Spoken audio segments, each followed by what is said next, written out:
W życiu mamy wystarczająco dużo problemów, a mimo to dokładamy sobie kolejne utrudnienia. Dlatego w tym materiale przetestuję wszystkie sposoby na to, aby żyło się lepiej. A swój dzień rozpoczynam od zjedzenia śniadania. Omlet to zajebisty sposób na zjedzenie pysznego śniadanka. Tak się składa, że mam tutaj jajka, które są już wątpliwej daty, więc pora sprawdzić mój pierwszy sposób na ułatwienie sobie życia. Do miski z wodą wkładam 2 jajeczka. Jeżeli faktycznie byłyby przeterminowane, wypłynęłyby na górę.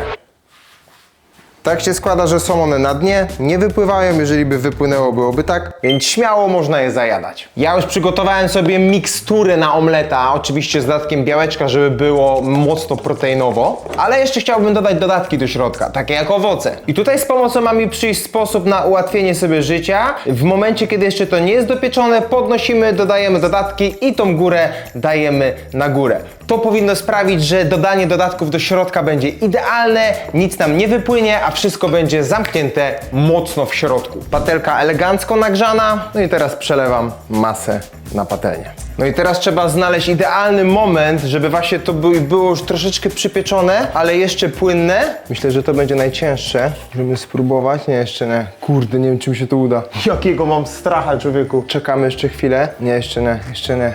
Ja cię kręcę. To jest trudniejsze, niż bym obracał chyba. Próbuję jeszcze raz podnieść. Okej, chyba to mam. Dobra, leć, leć, leć. Cyk, dodatki w tym momencie. I pyk. Trochę naświniłem, ale chyba nie jest źle. Dobra, czekamy, aż to wszystko znowu tutaj zacznie się przywierać do patelki. Tak bez oszustwa to trochę się naświniło przy tym sposobie. Nie chcę się tutaj usprawiedliwiać, ale robiłem wszystko jak na filmiku. Myślę, że możemy próbować przywrócić na drugą stronę. Bęk. Myślę, że spoko. Trochę syfu, ale jak na razie daję radę. Czy ułatwiło mi to życie? Myślę, że nie bardzo, ponieważ musiałem troszeczkę posprzątać po tym, ale skupmy się już na samym sposobie przyrządzania tego omleta. Jeżeli chodzi o dodanie składników do środka, myślę, że naprawdę robi to robotę i pewnie przy odrobinie wprawy będzie to już działać dużo lepiej. Pamiętajcie, że owoce w środku po zrobieniu są gorące. I nie mówi się z pełnymi ustami. No i cyk, śniadanko zjedzone, ale wam powiem, że z rozpędu użyłem tylko jednego jajka, a jak widzieliście mam 2. Więc od razu przetestuję sobie kolejny patent, który jest idealny, jeżeli nie masz oleju na patelnię. Wtedy według tego filmiku wystarczy użyć zwykłego ogóra, sok z ogórka nasmarowany na patelni powinien zrobić taki efekt jak psikanie olejem i jajko nie powinno się nam przywrzeć do patelki. Tak więc tego ogóra trzeba skrócić o głowę. Lecimy z tym. Damy tutaj na środek, czyli tam, gdzie jajko powinno się rozpłaszczyć na całej powierzchni. Zrobimy takie dobre kółeczka tutaj, aż się spalił ogóreczek. Sprawdzamy, jak to wyjdzie. Dałem przykrywkę, nie wiem, czy to będzie pomocne, czy nie, ale w sumie zawsze tak robię, jak robię jajka. Tak więc myślę, że to nie będzie oszustwo. Wielka chwila prawdy, bo z reguły bym już przewracał jajeczko na drugą stronę. Ej, faktycznie jeździ, zobacz to. Jeździ jajko. Ty, to jest zajebisty patent dla redukujących, ponieważ nie musisz używać oleju, a działa to na tej samej zasadzie. Jeszcze tylko formalnie przewrócę na drugą stronę i naprawdę zajebiście to wygląda, normalnie jak na oleju. Jeszcze zobaczmy, jaka różnica w smaku. Nieźle. Nie ma się co oszukiwać z olejem, na pewno byłoby takie bardziej juicy, ale dodatkowo masz jeszcze ogóra. Więc stary, w dzisiejszych czasach, gdzie olej potrafi kosztować miliony monet, kupujesz ogórka i później jeszcze go jesz. Teraz obczajmy sobie patent na chłodne wieczory, czyli tak zwane skarpeto laczki. Polega to na tym, że skarpety wkładamy w buta i mamy takie wygodne kapciuszki, a nie takie plastikowe, które potrafią obcierać kostki. Dobra, mam laczusie, które brudne. Czyli tak, bierzemy skarpetę, wkładamy ją tą stroną. Teraz to zawijamy tutaj. Dobrze to robię? Nie, coś pojebałem. Jeszcze raz. Aha, to są te... To nie są skarpety. One są z 2 stron. To ja muszę rozwalić skarpetę sobie? Dobra, trudno. TikTok wymaga poświęceń. Ucinamy skarpę z jednej strony. I teraz w sumie obojętnie, którą stroną. Wkładamy tutaj. Okej. Tu robimy w tą stronę. Ja pierdzielę, za krótką chyba ją mam. O kurde. Dobra, okazało się, że moje skarpety są za krótkie. Spróbowałem z 2 skarpetami na jednym bucie. I podsumowując to, jestem 2 skarpety w plecy. Zaraz będę musiał użyć sobie troszeczkę ryżu, a teraz pokażę Ci patent, który właśnie pomaga odpowiednio przechowywać ten ryż. Bierzemy sobie woreczek jednorazowy, końcówkę od butelki i możemy śmiało wsypywać tyle, ile chcemy i z powrotem zamykać. Bierzemy sobie końcówkę od buteleczki, bierzemy worek jednorazowy, przeciągamy go tą stroną. Teraz możemy wsypać zawartość torebki. Mogłem to zrobić wcześniej. I takim oto sposobem bierzemy sobie miseczkę, ryż lub kaszę, wsypujemy tyle, ile chcemy, a resztę możemy szczelnie zamknąć i przechowywać.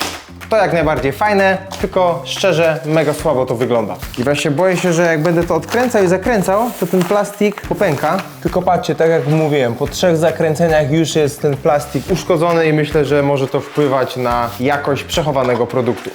Tak więc nie zaliczyłbym tego jako ułatwienie życia. Jeszcze mi się rozsypało. A skoro mamy już ryż, zróbmy sobie skincare i zrobimy sobie wiralową maseczkę, która jest polecana przez wiekowe Azjatki. Bierzemy sobie ryż, musimy go właśnie 2-3 razy przepłukać, pozostawić go w wodzie na 20 minut, potem ugotować, zblendować, dodać miodu i taką powstałą maseczkę dajemy na skórę i ona ma sprawić, że będziemy młodsi, lepsi i piękniejsi.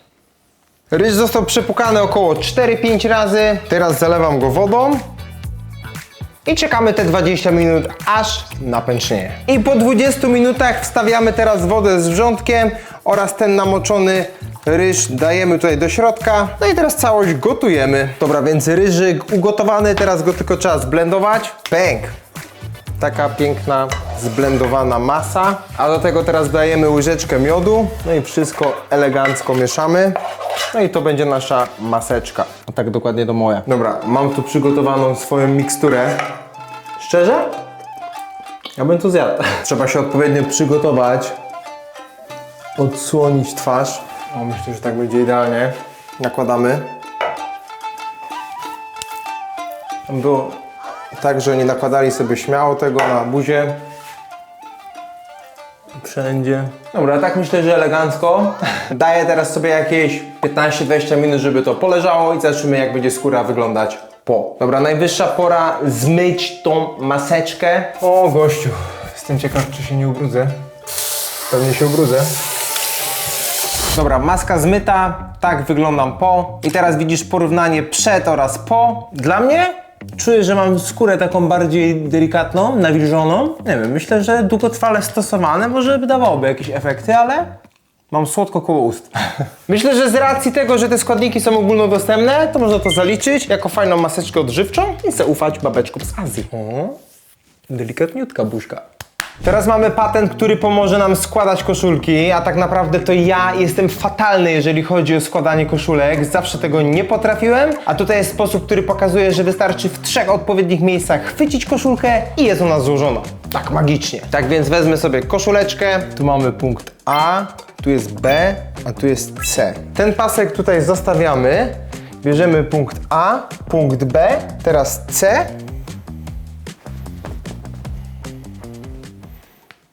O kurde, coś pojeba. Próbujemy z tej strony. Punkt A, punkt B i C. Cyk. Tu jest złożona i pyk. Wow, działa, patrzcie to. Zarobiście złożona koszuleczka, idealnie równo, zobacz. Praktycznie jak w sklepie, no tutaj troszeczkę krzywo, ale wydaje mi się, że to chodzi o technikę złapania. Więc powiem Ci, że to i tak wygląda dużo lepiej niż wcześniej składałem, więc ten lifehack jak najbardziej dałbym pozytywny. No i mega tip na składanie koszulek. Korzystaj, chyba że umiesz lepiej. Teraz mamy coś, co zawsze chciałem sprawdzić, czyli patent na rezerwowe opcje, kiedy na przykład nie ma wody, albo jesteśmy gdzieś na survivalu, albo po prostu jest awaria i po prostu w kranach nie ma, a chcemy umyć sobie ręce. Bierzemy butelkę, nakłuwamy ją na środku, napełniamy wodą i poprzez odkręcanie dozujemy i zobaczmy, czy to faktycznie działa. Jest butelka, bierzemy sobie sztuciec, nakłuwamy tutaj w tej dolnej części.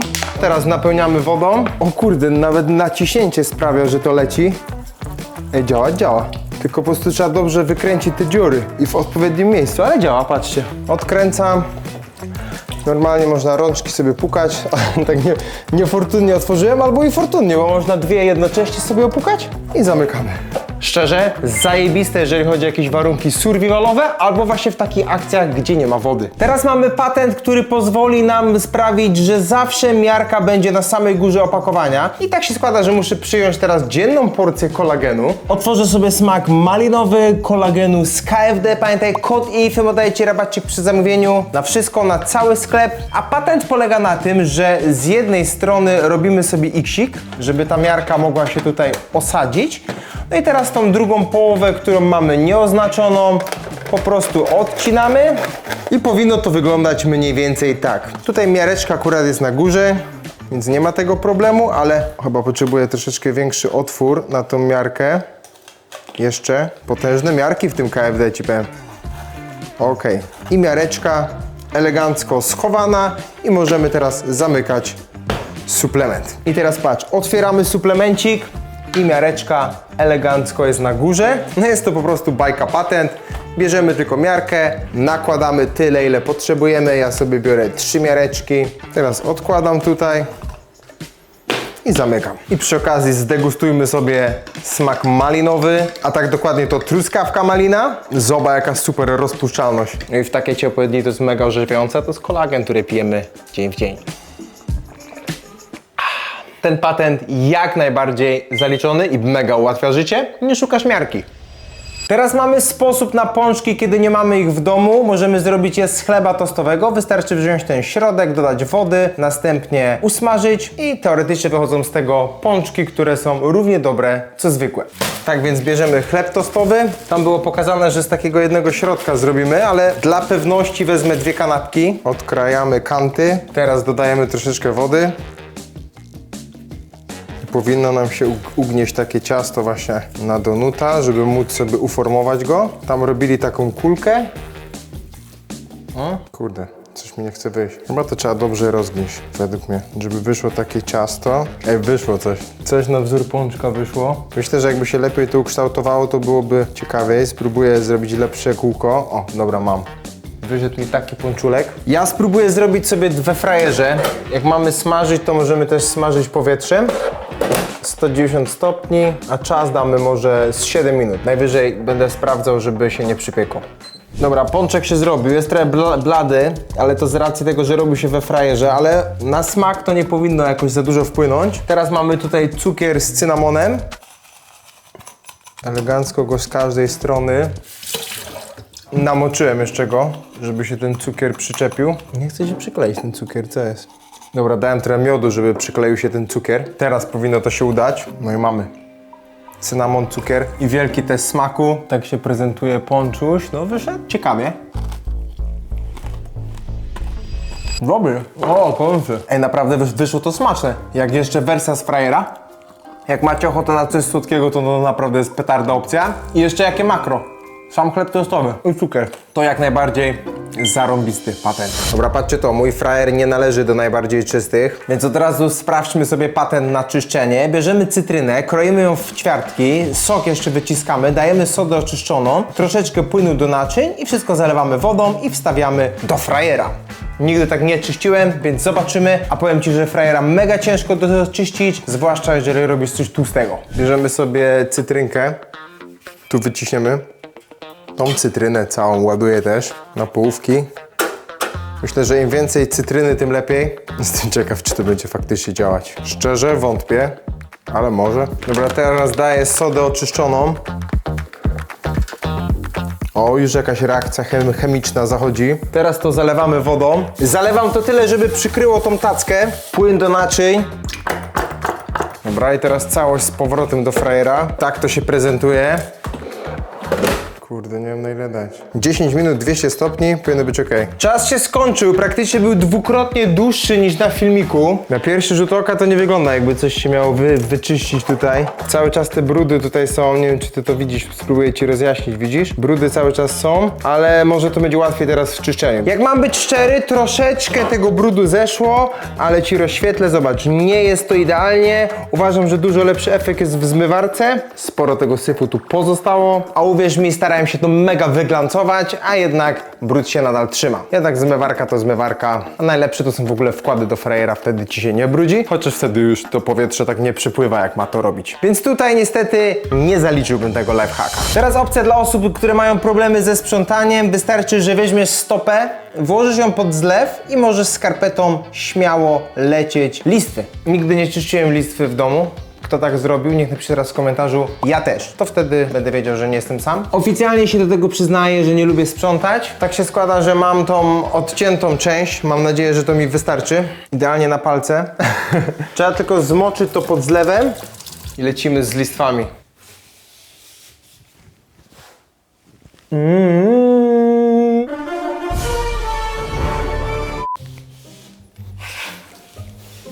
Dobra, przejechałem wszystkie listwy w studiu i zobacz to. Naprawdę nagromadziło się sporo brudu. Skarpetka działa, pewnie jakbym miał całą, byłoby jeszcze lepiej. Ale szczerze, to wolałbym wziąć szmatkę i przejechać. Myślę, że to ze skarpetą jest grubym przegięciem. Warto użyć rąk. Jak najbardziej niezaliczony. Mega fanaberia. Teraz w końcu się nauczę mojego fatalnego przelewania z kubka do kubka. Kto mnie śledzi, ten wie, że jestem naprawdę ciapą, jeżeli chodzi o takie rzeczy. Wszystko mi leci z rąk, serio.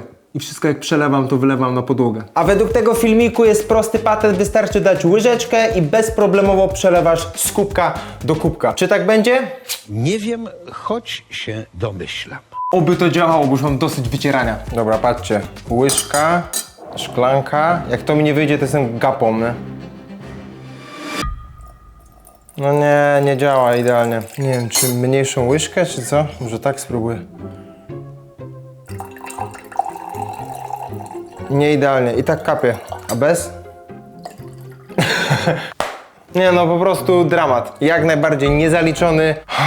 Ach, ten internet. Pora na trochę relaksu i sprawdzić lifehack pielęgnacyjny. Tym razem mamy miskę, do której wlewamy Coca-Colę, bierzemy limonkę, bierzemy sodę oczyszczoną i taki zabieg ma sprawić, że nasze stopy będą zdezynfekowane, ładnie pachniały i nie będą tak się brudzić. Nie wiem, czy to ma sens, ale było bardzo dużo polubień właśnie pod takimi TikTokami i ludzie pisali, że stopy faktycznie później nie pachną. Nieźle z moją. Serio. Biorę kolkę. Oczywiście to była wersja z cukrem. Nie wiem, czy to ma wpływ, ale zróbmy tak jak oni. Do tego limonka oraz soda oczyszczona. Dam sobie kilka dobrych minut i widzimy się za chwilę. Tak jak się spodziewałem, czuję się wyrolowany. Podsumowanie tego wszystkiego to tak. Bardzo klejące stopy musiałem umyć. Szczerze mówiąc, boję się teraz o paznokcie, ponieważ kola ma takie właściwości żerące. Mogło mi to troszeczkę zniszczyć płytkę paznokciową, więc nie powtarzajcie tego w domu. A moje stopy ciągle tak samo. Teraz pachną limonką. Może będą mniej śmierdzieć. Zobaczymy. Teraz mamy patent, żeby się żyło lepiej w zakresie pakowania paczek i w ogóle używania taśmy. Bierzemy sobie tyrytytkę, kładziemy ją na taśmę, ucinamy ją, żeby miała ostry koniec. Tak się składa, że często pakuję paczki i faktycznie czasami odkładanie taśmy i branie po nożyczki to jest zmora i później musisz szukać właśnie tego końca, a tutaj wystarczy na środeczku ładnie spiąć, pod kątem tniemy, żeby było takie ala ostrze. No i teraz biorąc taśmę, teoretycznie, co jest? Działa to czy nie? Ale gówno. Uwaga, pyk. Co za gówno? Niby to ma ciąć. Ostatnie ułatwienie jest najlepsze podobno. Będzie trwało całą noc. To oczywiście nie działa. A teraz zajmijmy się ostatnim. I mamy tutaj sposób, który jest na zasadzie zafoliowania cebuli na podeszwie stopy, zostawienie tego na całą noc i podobno ma to zapewniać detoks organizmu, sprawić, że będziemy się czuli lepiej. Zróbmy to. Witam Was serdecznie ponownie. Tym razem będziemy cebulować sobie stopy. Okej. W ogóle ciężko to zawinąć. W ogóle się mega dziwnie czuję. Jak zimno jest od spodu. Pierwsza stópka zawinięta. Ale tu będzie rano śmierdzieć. Ja już to czuję. Stopy zabezpieczone. Czy ja mogę w tym chodzić? Chyba mogę, nie? Ale dziwnie. Ej, co jest? Się czuję, jakbym chodził na szpilkach cebulowych. Tak naprawdę ślizgam się. To jest niebezpieczne chodzić w cebuli. Tak naprawdę jest godzina po północy. północ 14. Ja właśnie zbieram się spać. Widzimy się jutro rano i zdam Ci relację. Co, jak i czy pomogło. Witam Was serdecznie. Ale tu śmierdzi. Noc była ciężka. Tak naprawdę folia mi się odwinęła. W drugiej w miarę się trzyma. Daj mi się z tego rozpakować i zróbmy sobie podsumowanie. Jestem już, musiałem się trochę odświeżyć, przemyć stópki. Powiem Ci tak, oprócz tego, że moje stopy teraz są takie wątpliwej zapachoty, czuję, że są bardziej gładkie i wstałem jakiś taki zrelaksowany. Może coś w tym jest, nie wiem, czy to akurat zbieg okoliczności, ale serio, naprawdę czuję się bardzo fajnie, tylko przeszkadza mi ten zapach. Śmiertę, cebulą. Tu masz poprzednie odcinki, koniecznie je nadrób, a my widzimy się już wkrótce. Subskrybuj ten kanał, pozdro.